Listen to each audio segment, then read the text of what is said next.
નમસ્કાર દર્શક મિત્રો, મિરર ઓફ ધ વર્લ્ડ ન્યૂઝમાં આપ સૌનું હાર્દિક સ્વાગત છે। આગામી 31 અને 9 વર્ષને ધ્યાનમાં રાખીને શહેરમાં કાયદો અને વ્યવસ્થાથી લોકોના સલામતી અંગેની સ્થિતિ જળવાય, નશાખોરો અને શરાબ, ડ્રગ્સ સહિતના માદક પદાર્થોની હેરાફેરી ન થાય તે માટે joint police commissioner lady Singham doctor Leena પાટીલનો એક્શન પ્લાન શહેરના ફતેગંજ, વૃંદાવન, 4 રસ્તા, કારેલીબાગ, રાત્રિ બજાર ખાતે વાહનોનું ચેકિંગ હાથ ધરાયું। રાત્રિ બજાર ખાતે જોઈન્ટ પોલીસ કમિશનર તથા પોલીસ અધિકારીઓ પહોંચતા એક તબક્કે દુકાનદારોએ પોતાની દુકાનોના શટર પાડી દીધા। આગામી 31 તથા અંગ્રેજી નવા વર્ષની ઉજવણી માટે એક તરફ બુટલેગરો તથા નશાખોરો સક્રિય બન્યા છે તો ડાન્સ, ડિનર અને ડ્રિંકની પાર્ટીઓ માટે કેટલાક લોકો થનગની રહ્યા છે, ત્યારે બીજી બાજુ આવા તત્વો પર લગામ કસવા માટે લેડી સિંઘમ શહેરના જોઈન્ટ પોલીસ કમિશનર ડોક્ટર લીના પાટીલે શહેરમાં કાયદો અને વ્યવસ્થાની સ્થિતિ જળવાઈ રહે સાથે જ લોકોની સલામતી માટે એક્શન પ્લાન સાથે મોરચો સંભાળ્યો હતો અને શહેરમાં ડ્રિંક એન્ડ ડ્રાઈવ સાથે નશીલા માદક પદાર્થોની હેરાફેરીને ડામવા માટે ગુરુવારે રાત્રે શહેરના પૂર્વ વિસ્તાર એવા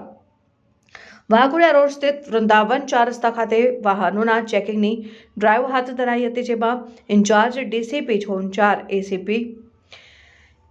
આઈપીએસ અભિષેક ગુપ્તા, બાપોદ અને પાણીગેટ પોલીસ સ્ટેશનના પોલીસ અધિકારીઓ, પોલીસ કર્મીઓ વાહનોના ચેકિંગ હાથ ધરવામાં આવ્યા। દરમિયાન લાયસન્સ વિનાના, નંબર પ્લેટ વિનાના સરકારી ગાડીના બોર્ડ સહિતના અને બ્લેક ફિલ્મ લગાડેલ 4 વ્હીલ, 2 વ્હીલ અને ઓટો રિક્ષા, આઈસર ટેમ્પો સહિતના અને વાહનોનું ચેકિંગ હાથ ધરાયું હતું। સાથે એના લાયસન્સ સાથે ચેકિંગ હાથ ધરાયું સાથે અંદાજે 15 થી 20 જેટલા બાઇકોને ડિટેન કરવામાં આવ્યા અને સાથે જ 2 કારને પણ લાયસન્સ સહિતના જરૂરી કાગળો ન હોય ડિટેન કર્યા હતા અને જોઈન્ટ પોલીસ કમિશનર પોતે હાજર રહી ડ્રાઈવનું નિરીક્ષણ કર્યું હતું અને ત્યારબાદ શહેરના કારેલીબાગ, રાત્રિ બજાર ખાતે પહોંચ્યા અને અહીં પણ સરપ્રાઇઝ ચેકિંગ હાથ ધરાતા એક તબક્કે કેટલાક વેપારીઓએ તો દુકાનના શટર પાડી દેતા જોઈન્ટ પોલીસ કમિશનર ડોક્ટર લીના પાટીલે તેઓના પોતાની દુકાનો ચાલુ રાખવા જણાવ્યું। સાથે જ અહીં વાહનોના ચેકિંગ હાથ ધરવામાં આવતા એક તબક્કે લોકોમાં સોંપો પડી ગયો હતો। સઘન ચેકિંગ ચાલુ કર્યું છે, સરપ્રાઇઝ ચેકિંગ છે, સરપ્રાઇઝ કોમ્બિંગ પણ કહી શકાય રીતનું છે, જેથી કોઈપણ ડ્રંક એન્ડ ડ્રાઈવનો કેસ થતાં અમે રોકી શકીએ, કોઈપણ એવી દુર્ઘટના ન બને અને વડોદરામાં શાંતિ અને સલામતી સ્થાપિત રહે તે માટે સીપી સાહેબની સૂચના છે, તેના કારણે અમે લોકો પેટ્રોલિંગ કરી રહ્યા છીએ, જેમાં નંબર પ્લેટ વગરની ગાડીઓ,